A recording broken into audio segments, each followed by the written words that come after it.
that even at the recent period in question, the Chuzzlewits were connected by a bent minister or kind of heraldic over the left with, with some unknown noble and illustrious house.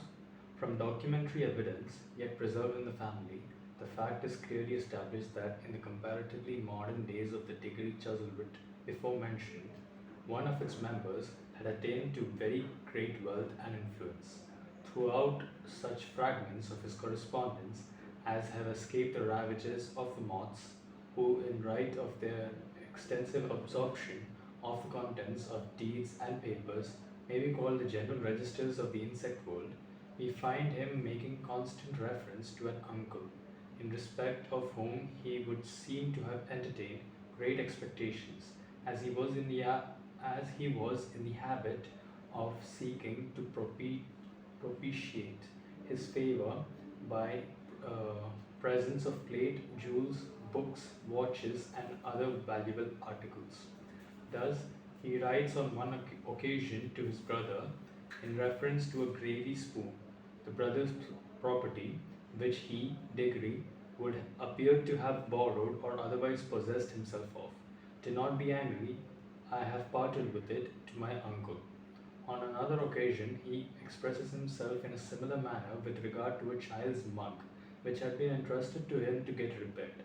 On another occasion, he says, I have bestowed upon that irresistible uncle of mine everything I ever possessed, and that he was in the habit of paying long and constant visits to this gentleman at his mansion, if, indeed, he did not wholly reside there, is manifest from the following sentence.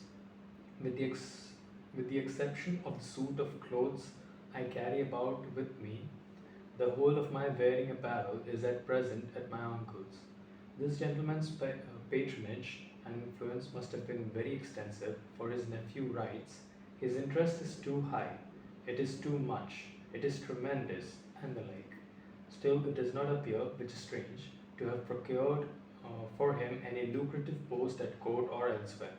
or to have conferred upon him any other distinction than that which was necessarily included in the countenance of so great a man, and the being invited by him to certain entertainments, so splendid and costly in their nature that he calls them golden balls. It is needless to multiply instances of the high and lofty station and the vast importance of the Chuzzlewits at different periods. If it came within the scope of reasonable probability that further proofs were required, they might be heaped upon each other until they formed an Alps of testimony, beneath which the boldest skepticism should be crushed and beaten flat.